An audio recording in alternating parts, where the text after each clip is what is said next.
Hey, what's up guys, and welcome back to the channel. I've been working hard for the past 2 years now as I develop my acreage into something absolutely stunning. Everything has been meticulously planned, and with my attention to detail, the execution is going to be flawless.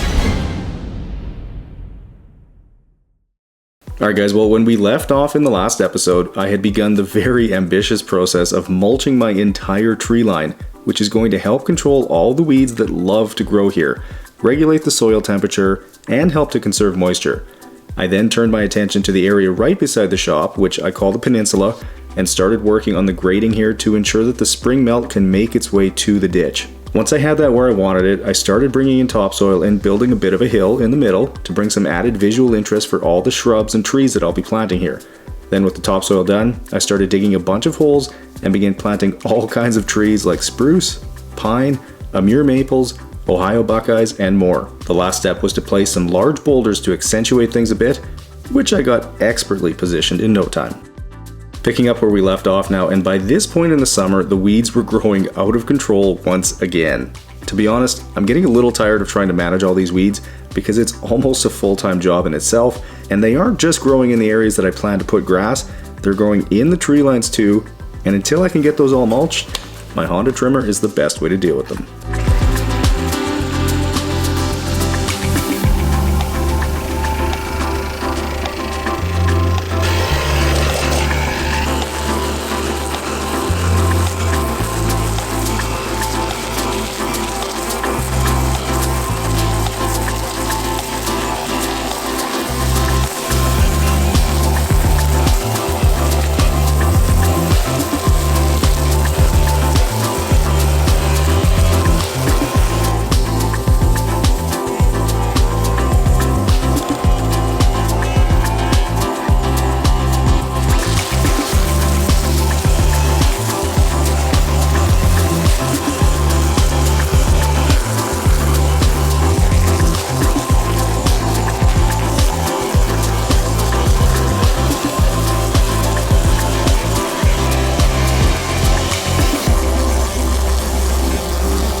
Now, if you guys have watched some of the other videos on the channel, you might have seen me doing this with shorts on one time, and while I hadn't planned to weed whack that day and didn't have a change of clothes with me since I wasn't living out here yet, I did make a mental note to never put myself in that position again because my legs were absolutely covered in weed bits, so jeans and rubber boots should keep things a little bit cleaner today.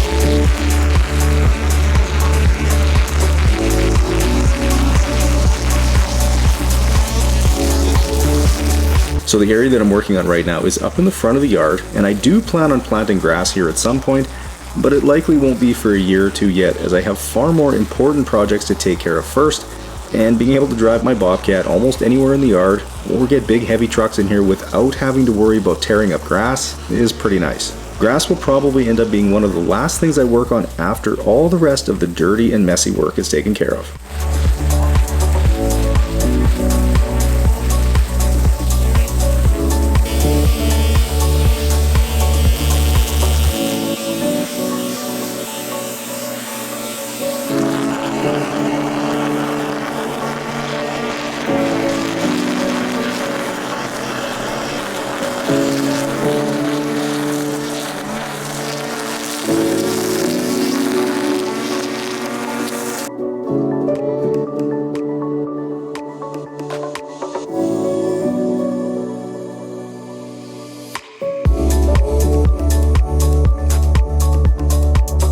Now, I had so much fun obliterating all the weeds in the front yard, I decided to take care of the ones in the back tree lines too. In all seriousness though, trying to control all the weeds that are growing here is such a huge job, and you won't see it because I cut it out, but I went through like a mile of string, and it was a pain having to constantly rewind the spool.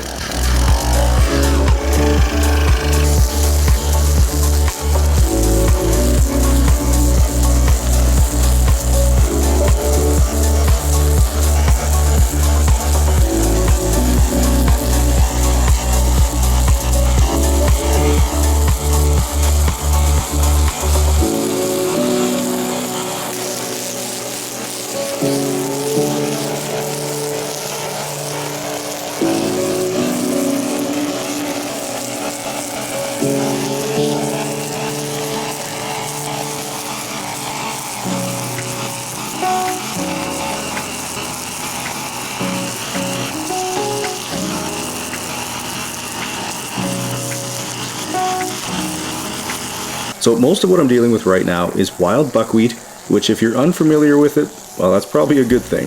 It's not a pleasant weed to have. It's a vine that will basically attach itself to anything, my fence, or even other plants. Despite being an annual weed, it's very prolific as it produces about 12,000 seeds per plant. I had rototilled some with Johnny last year, and because it's a vine, it ended up wrapping itself around the tiller, and it was a major pain to get it all removed. Basically, I just don't like it, so it was really important to take care of it now before it starts to flower.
Alright, well after a few hours of work, I can finally see all the tree lines at the back again, and as I take a closer look at everything, it's all looking pretty happy and healthy.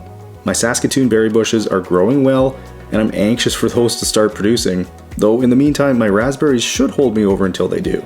Looking at some of the spruce and pine trees back here, and most of them are doing okay and trying to grow as well. Also doing well is my garden. Looks like everything I planted has come up and is looking really good. I'm not certain what my long-term plan is with the garden yet. I do think it's going to stay roughly where it is, but I might make it a little bit bigger next year. I'm not sure yet. And looking at all that new topsoil I spread in the back here, well, there's a nice healthy crop of weeds that have started to grow, so I'm going to have to deal with that soon as well. Okay, moving back over to the peninsula now, and while I've got all the trees and shrubs planted, I wanted to make sure that I could get the rainwater that would come through the downspouts off the shop directed out to the ditch. So after attempting to make a dry creek bed sort of thing by carving out a path and then filling it with rock, I had to abandon that plan. Problem was that if we get a heavy rainfall, this just couldn't handle the amount of water coming at it, so I decided to solve that problem by using 4-inch corrugated drain pipe and running it all the way out to the ditch. Only I had to remove all the rocks I'd already put there.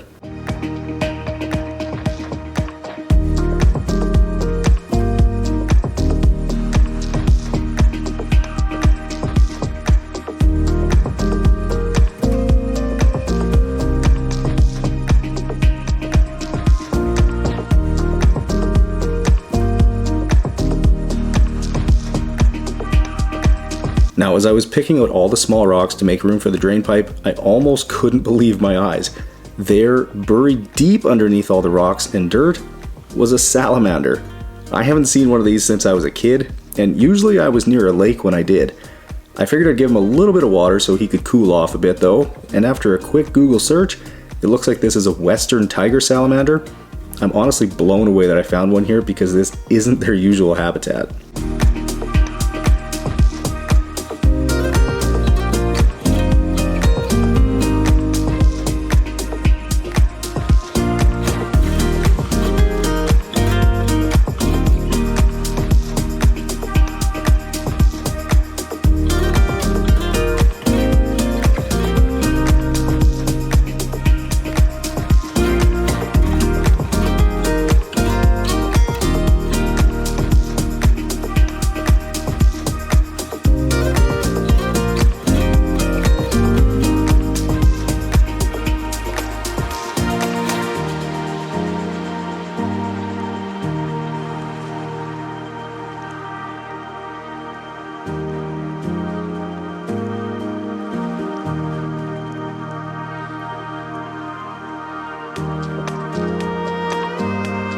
As I keep working here, you might notice that this seems like a pretty tedious job, and it was.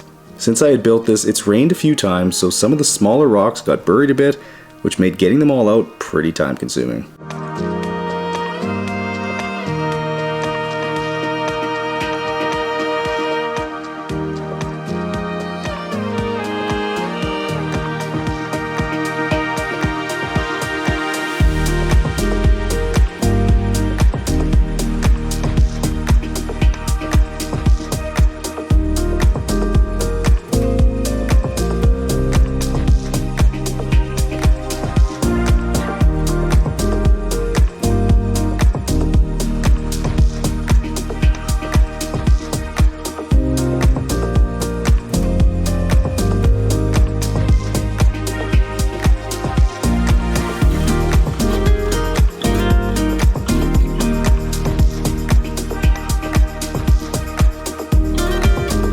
Okay, now that it's time to get the drain pipe laid out, I want to introduce you to a tool that I don't think I could live without, and that's a gerber. It's basically a big multi-tool, and I use it for practically everything. I've always got one with me when I'm working on the yard, and I also have one in my truck, in the garage, second one in the shop, and I frequently gift these to people too. I think everyone needs to own one of these, so go ahead and click the link in the description to head over to Amazon and buy one. Or 5. It'll change your life.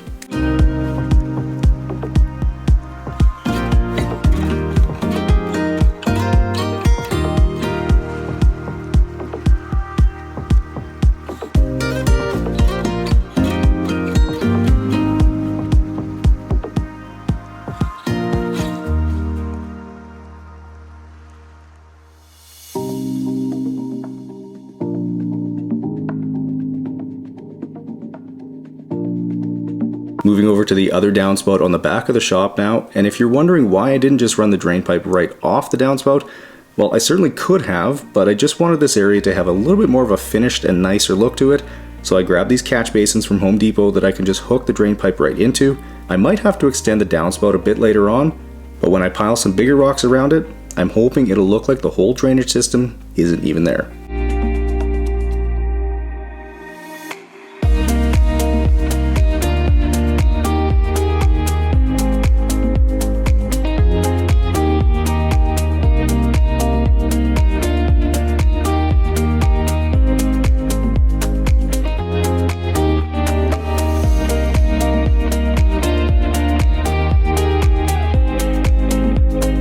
Now, because I've got 2 downspouts I'm dealing with here, I need to join them into one right before it goes to the ditch, as I plan to bury the pipe a little bit in the ditch and run it right into the culvert that goes under my lane.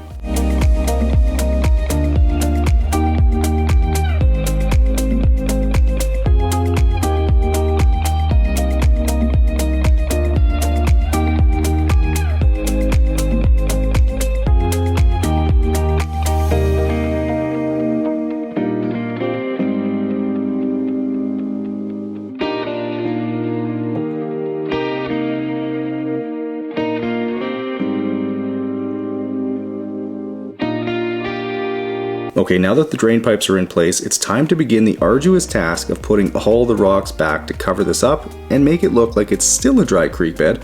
So I'm kind of trying to get smaller rocks in the middle and then some larger ones along the sides.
Now, as I was digging down to be able to set this catch basin where I want it, I once again couldn't believe my eyes. I uncovered yet another salamander, except that this one was basically buried 8 inches down in hard-packed dirt. That's incredibly odd considering these guys are supposed to live in and around wetlands, and my yard is anything but.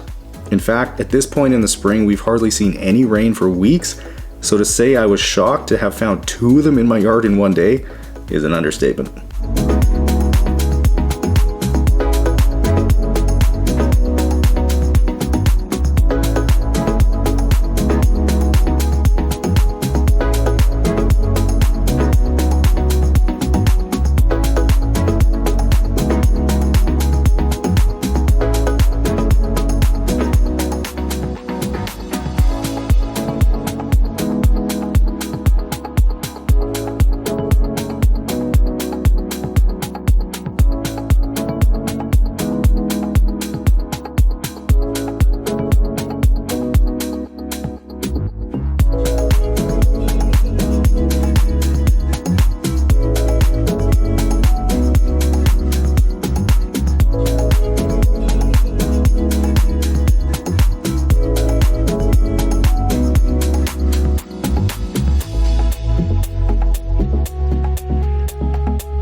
Alright, well, as I continue working here, I wanted to ask a quick favor of you guys. If you've made it this far into the video, I'm guessing you're enjoying it, so if you haven't already hit the like button or subscribe to the channel, then I would greatly appreciate if you did that right now. The algorithm can be pretty fickle these days, so it would be a big help if you could do that. And after you do, go ahead and let me know down in the comments what you've enjoyed most about this video, or what you're enjoying most about the channel, or what you'd like to see on the channel.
Okay, with the catch basin at the back in place now, it was time to hop in Bobby and get some rock dumped on top, which as you'll see is actually 2 sizes mixed together. When I got the rock delivered, I had ordered the 2 different sizes and told them to just bring it in the same truck, as I had figured that I wasn't going to want to separate them out by size, but like you saw earlier, it's going to look better if I do that, so I'll now have to touch each of them by hand to place them where I want them.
All right, guys, well, that is going to wrap things up for this episode. Now, if you enjoyed it, make sure you smash the thumbs up button and subscribe to the channel because there's a ton more videos like this coming your way very soon. So I'll catch you guys in the next one.